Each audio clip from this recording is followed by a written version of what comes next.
Innal hamdalillah nahmaduhu wa nasta'inuhu wa nastaghfiruh wa na'udzu billahi min shururi anfusina wa min sayyiati a'malina may yahdihillahu fala mudilla lahu wa may yudlil fala hadiya lahu. Asyhadu an la ilaha illallah wahdahu la syarika lahu wa asyhadu anna Muhammadan abduhu wa rasuluh. Yang saya hormati Ketua Yayasan, bendahara saya, Sofozin, ya, Ketua Musyidah Wilayah Maluku, ya, Ketua Murabbiah, dan ya, semua peserta Daurah Marhala Ula yang kedua. Ya, alhamdulillah sampai hari ini kita masih diberikan kekuatan, kesehatan Allah Subhanahu wa Ta'ala. Satu hal yang patut kita syukuri, ya. Meskipun sebenarnya berat-berat juga saya hadir hari ini karena ya, tadi malam itu luar biasa sakitnya itu, ya, asam urat, ya, sehingga demam, mau demam tapi tidak jadi juga. Hingga saya bilang sama itu, tidak bisa hadir kayaknya besok ini. Tapi responnya itu marah-marah. Harus hadir, tidak boleh tidak hadir. Alhamdulillah pagi ini saya paksakan. Kayaknya selama dulu tadi situ agak ringan. Sebelum itu 5 meter itu tidak bisa. Sedang tapi alhamdulillah bisa. Mungkin karena ya, semangat yang melihat ya, peserta. Ya. Alhamdulillah hadirin sekalian sama-sama berbahagia. Jadi marhala itu artinya tingkatan, estafet atau tadarruj, atau bahasa Al-Quran itu tobakun antobak, ada tingkatan-tingkatan. Sedangkan ula itu ya awal. Al-awwal itu kan muzakkarnya, kalau ula itu muannasnya. Kenapa bisa muannas itu? Karena marhala itu juga muannas, dia ikut ula. Naat man'ut di situ. Ya.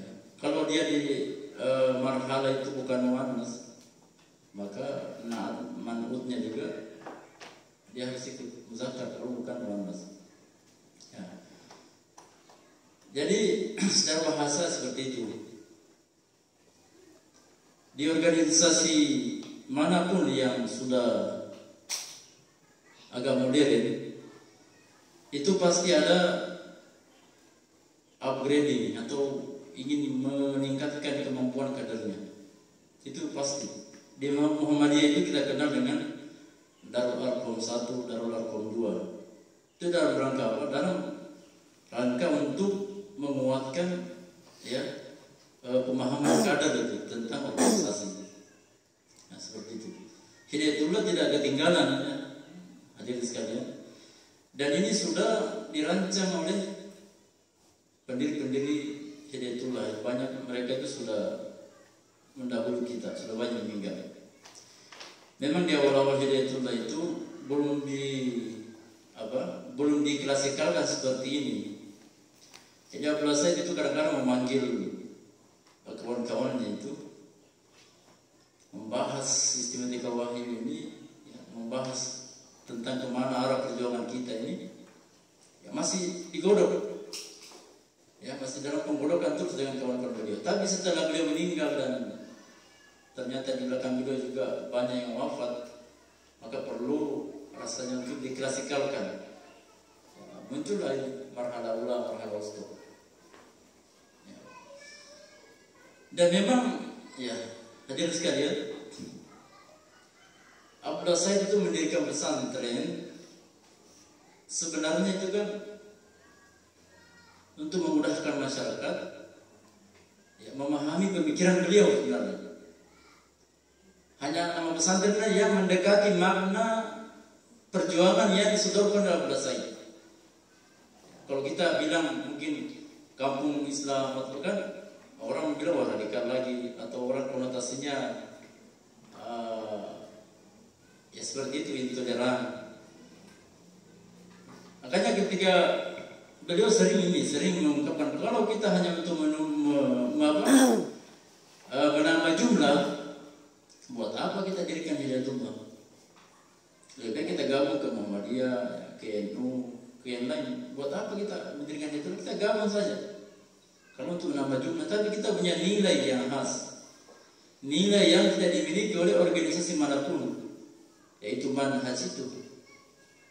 Manhaj atau metode itu tidak dimiliki oleh Muhammadiyah, yang tidak dimiliki oleh NU dan yang lain.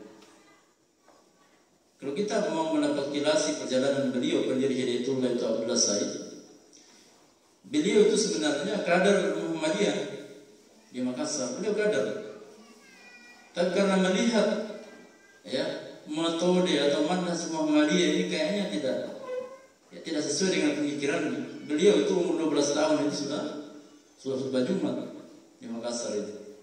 Umur 12 tahun. Ya. Sehingga timbul semangat untuk berislam, mau mencari suatu lokasi supaya bisa dipraktekkan Islam di situ secara kafah. Ya, awalnya didapat di daerah Bone itu, di Sulawesi Selatan ada daerah di Bone itu namanya Mara itu sudah dapat lokasi 50 hektar di situ. Tapi kalau mungkin ada masalah akhirnya tidak jadi. Nah, jadi Hidayatullah bukan sekedar pesantren saja sebenarnya yang kita pahami di luar sana. Tidak, tapi bagaimana kita ini mau berislam di dalamnya, mau kita diatur oleh Islam. Jadi bukan sekadar belajar, ya, bukan, tapi kita mempraktikkan apa yang kita pelajari itu.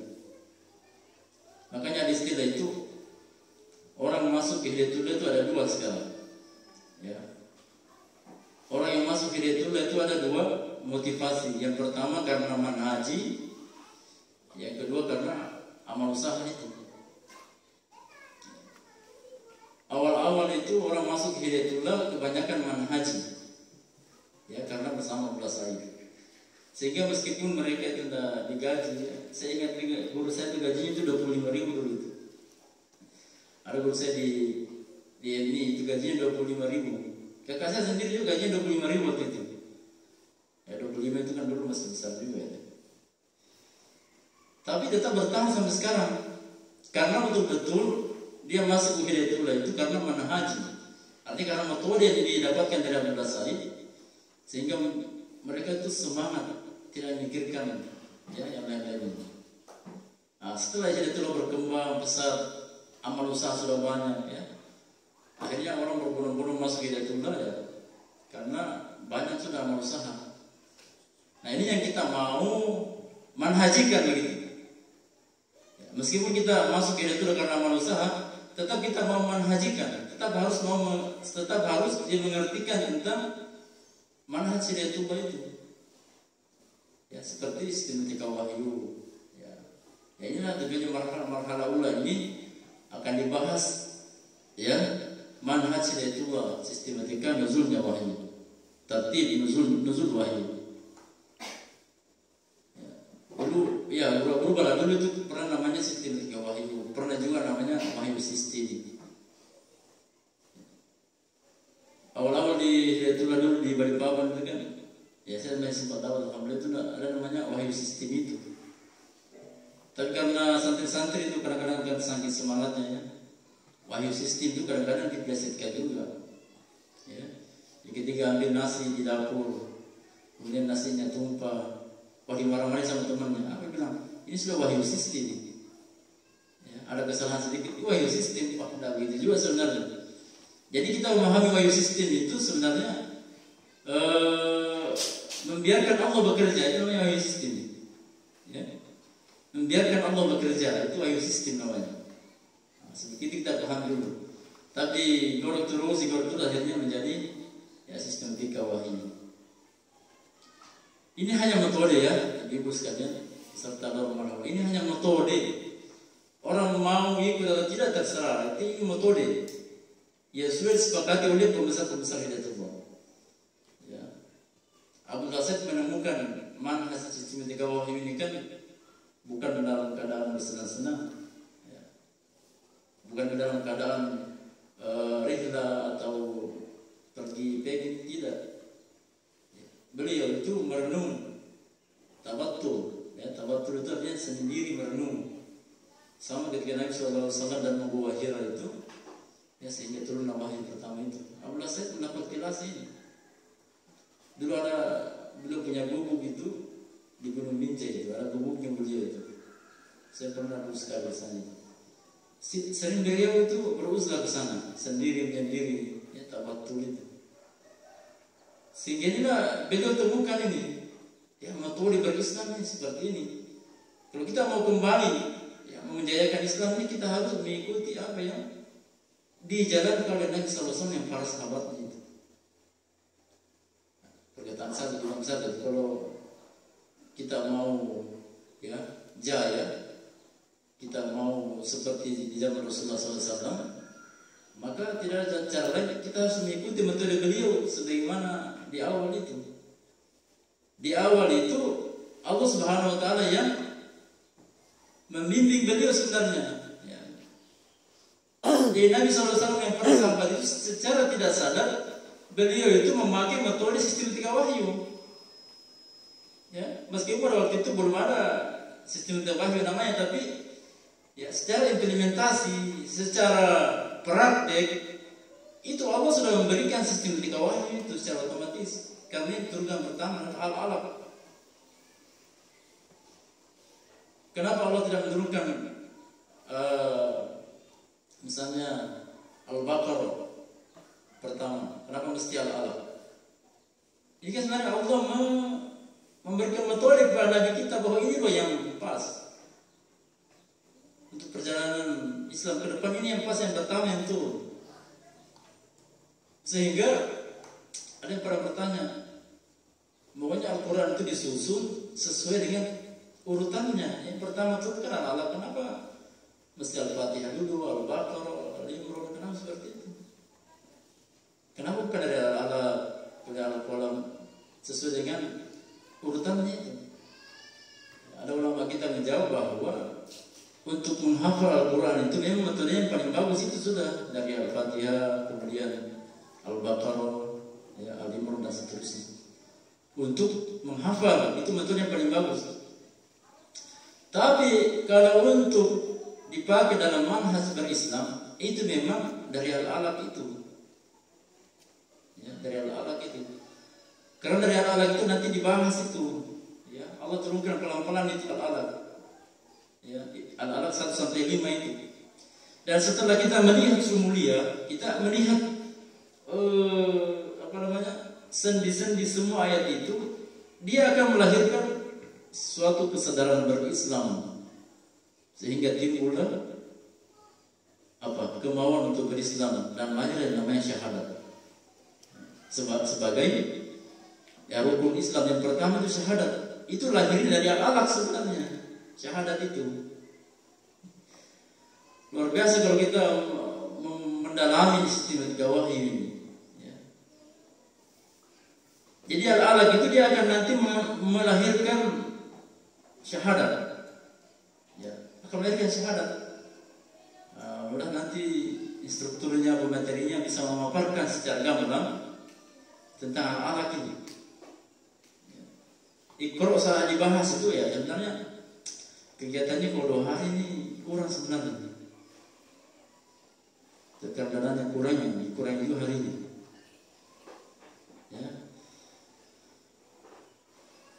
Itu kita kemarin di Jakarta itu 10 hari 10 hari di upgrading ini ketua DPW. 10 hari sudah banyak yang ngomel itu. Ada yang bilang kalau 10 hari dengan istri ini bisa 30 hari kita kalau dengan istri katanya. Jangan 10 hari ngomel ya. Nah, sebenarnya itu mencakup semua material Arab di situ, itu luar biasa. Sehingga orang yang mengucapkan syahadat dengan dasar memahami al-alat dulu, insya Allah dia akan kuat. Jadi akan kuat. Banyak orang masuk Islam ini hanya dengan syahadat, tapi tidak mendalami makna al-alat itu, dia akan rapuh, dia akan kembali lagi ke agama asalnya. Tapi kalau orang yang betul-betul masuk Islam, kalau memahami al-alat itu, memahami al-alat ini bisa secara alamiah, bisa secara alamiah, bisa juga kita pelajari secara klasikal ini.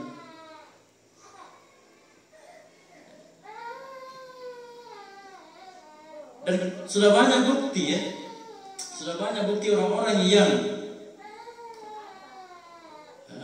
masuk ke dalam Islam itu secara kafah karena melalui pembacaan, melalui penelitian, ya, melalui penelitian yang panjang. Ada orang masuk Islam itu gara-gara pisang saja. Dia meneliti bahwa kenapa bisa pisang ini rasanya manis, mangga juga rasanya manis, dan dia dihasilkan dari tanah yang sama, tumbuh di atas tanah yang sama. Kemudian diteliti, di situ dia muncul itu hati nurani yang sangat dalam, bahwa oh ini ma khalaqta hadza batila. Ya Allah tidak menciptakan sesuatu itu sia-sia. Allah menciptakan sesuatu itu tidak sia-sia. Nah, itu dibahas nanti di al-alat itu. Jadi saya harap peserta semua memahami. Kalau tidak rugi nanti.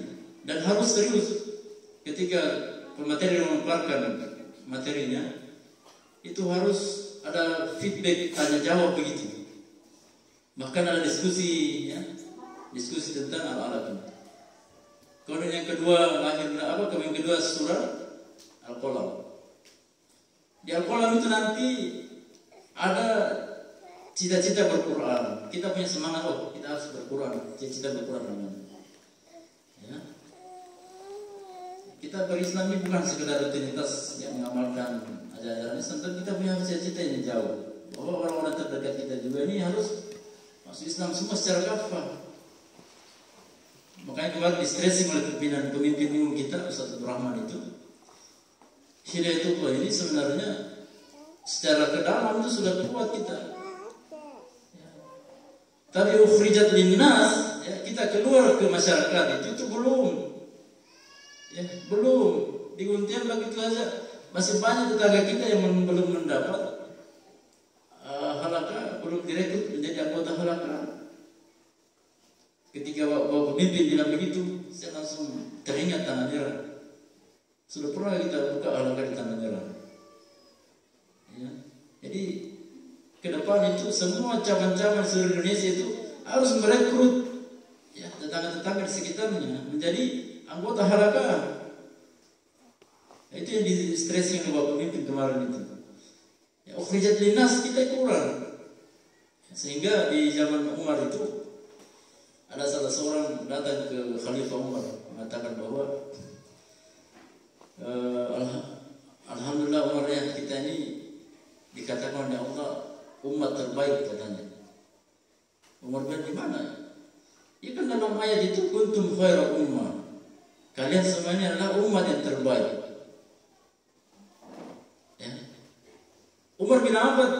Umar bilang jangan dulu. Bahasa Ambonnya ada banyak ketua hidup, ya, ketua hidup sekarang ini kita ini umat yang terbaik. Umar bilang jangan dulu. Itu Allah bilang, ya, Rasulullah dengan para sahabatnya itu, ya, kuntum khairu ummah itu Nabi dan para sahabatnya itu umat yang terbaik. Tapi kita dikasih syarat oleh Allah Subhanahu Wa Taala. Apa syaratnya? Kuntum khairu ummah ukhrijat linnas ta'muruna bil ma'ruf wa tanhauna 'anil munkar. Kita ini, kata Umar, kita juga bisa menjadi umat terbaik sama dengan Nabi dan para sahabatnya kalau dua syarat itu. Ya. Ta'muruna bil ma'ruf wa tanhauna 'anil munkar. Ya. Memotivasi orang berbuat baik, kemudian kita mencegah kepada hal-hal yang munkar. Ya, fungsinya itu halaqah, kata Bapak pemimpin, ya halaqah itu. kita perbanyak halaqah kata beliau. Itu di surah Al-Qalam itu cita-cita untuk berkurang. Selanjutnya di surah ini singkat-singkat saja supaya nanti ada gambarannya, supaya peserta tidak bingung nanti makhluk apa sebenarnya sistem tiga wahyu ini. Ya. Yang sampai seperti pocong, yang sampai seperti kamele apa, enggak. Ya. Ini metode kita untuk berislam. Kemudian di surah Al-Muzammil, ya, di surah Al-Muzammil itu melahirkan ada 7 kalau tidak salah azimat di dalam Al-Muzammil itu. Ya, apa artinya azimat? Senjata kita, ya. Salah satunya itu qiyamul lail, salat tahajud, zikir dan lain sebagainya, itu sebagai senjata kita. Karena di surah Al-Mudaththir itu ada perintah untuk berdakwah. Qum fa'anzir, kamu berdiri untuk berdakwah. Nah, sebelum berdakwah itu kita dipoles di surah Al-Muzammil itu. Ada zikir yang banyak, ada salat tahajud, ya. Ada tawakal. Nah, itu sebagai modal untuk kita berdakwah. Itu perintah berdakwah di surah Al-Mudaththir. Qum fa'anzir wa siyamaka fatahhir dan seterusnya. Dan terakhir ya surah Al-Fatihah itu ya kita hidup bermasyarakat Islam. Sudah selesai Al-Fatihah sebenarnya. Kalau sudah kajian kita dari Al-Fatihah itu sudah selesai. Masyarakat berislam semua sudah. Ya. Makanya syumuliyah atau apa namanya? Secara keseluruhan ya, sistem tiga wahyu ini sebenarnya representasi daripada Al-Quran itu sendiri. 1 sampai 5 ya, yang turun itu sebenarnya sudah cukup. Kalau kita betul-betul mengamalkan itu,